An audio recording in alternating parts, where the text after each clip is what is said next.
کتونکو دا ټیم موږ په غلنۍ هسپتال ایجنسي آفس کې کوم چې د ډسټرک هیلث افیسر دفتر دی په هغې کې حاضري دلته یو انټرویو روانه ده خو ډېره د خوشحالۍ خبره ده دوی تقریبا چې 400 هلکانو کاغذونه دې ته جمع کړي او دې 8 پوسټونه دي د دې دپاره د دې 8 ځایونو دپاره 350 کسان دوی راغوښتي دي خو دوی وایي چې موږ هغه کسان اخلو کوم چې د ایجنسۍ د ضلع مومن لوکل هلکاني نو دا خو ډېره د خوشحالۍ خبره ده نو موږ سره دلته د هلکان ولاړ دي د دوی نه پوښتنه کوو چې څه وایي دا دې حوالې سره جي زما نوم شهسوار دی زه دلته راغلی یم انټرویو ده موږ هیلث ټیکنیشن کړی دی د پی آی ټیکنیشن لپاره راوستو انټرویو ده یو مومن د کریړی سره تعلق لرو نوم یې مرشد دی او مومن ایجنسۍ سره تعلق ساتو او نن راغلي زموږ د هیلث جابونه دي د دې انټرویو ده او 9 بجې دوی ټایم راکړی و او دا یې 1-2 بجې شولې له اوسه پورې لا څه رزلټ نه راغلی کسان ډېر دي که نه او بس ویټ ورته کوو زموږ مومن د کراړی میچنی امرشیر خان یو ګیله وکړله خو یقینا موږ دننه ناستو موږ چې ګورو نو 350 هلکان دي سهار نه واقعي چې لیټ شوي خو اوس چې کومه سلسله روانه ده دا په تیزو سره روانه ده زما نوم حلیم سید دی زه تحصیل ساپو نه تعلق ساتم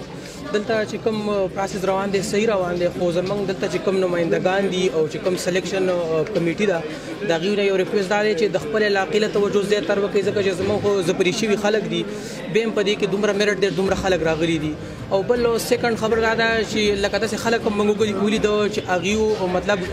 ډپلوما کلیر نه ده هغه هم انټرویو ته راغلي دي نو موږ وایو چې بالکل دې کې سفارش اپروچ بالکل ونه چلېږي میرټ وایز دی هر څه وشي نو موږ ډېر به شکرګزار یو جي زما نوم لازاده دی زه تحصیل پنډیالۍ سره تعلق ساتم د دویزو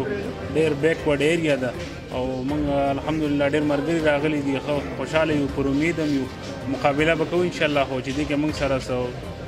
انمیرټ دغه ونه شي لکه مطلب د چا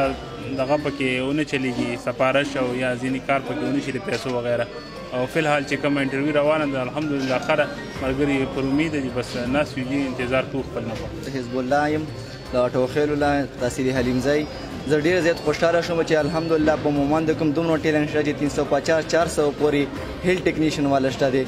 انشاءالله تر زره په د دې نتیجه راوځي شکر کې الحمدلله ډېر زیات خوشحال چې لوکل کسان په دې کې وشي ان لیګل کسان کې بالکل ونه شي سفارش پکې ونه چلیږي انشاءالله ماشاءالله ډېر ښه دغه روان دی چې داسې ډېر زر تر زره بس موږ مومند نور هم پرمختګ ولاړ شي ما نوم محمد امان خان دی زه د تحصیل پنډیالۍ سره تعلق ساتم زه د حکومت او د دې پراجیکټ نه ډېر مطمئن دا یم چې دوی یو ښه قدم اوچت کړو یو ښه سټیپ اوچت کړو هغوی په دې ای آی اف پراجیکټ کې دا ټیکنیشن د اخیستلو فیصله وکړه انشاءالله دا نیو جنریشن به د یو ښه جنریشن دی چې دوی به خپله انرژي چې دی یوټیلایز کوي په دې طریقه سره چې د خپل قوم او د نیشن خدمت وکړي خو زما دې کم کسان چې سلیکشن کمیټي ده هغوی ته دا خواست دی چې په دې کې سفارش او توتو مې بالکل ونه چلوي او موږ د دې نه ډېر مطمئن یو او په دې کې چې سفارش ونه چلېږي بس نور الله دې زموږ کار وکړي پکې دې کې ټول زما نوم عمران دی زه تحصیل ساپو سره تعلق لرم زه د 1999 نه از ایریا انچارج د ساپو تحصیل کې وم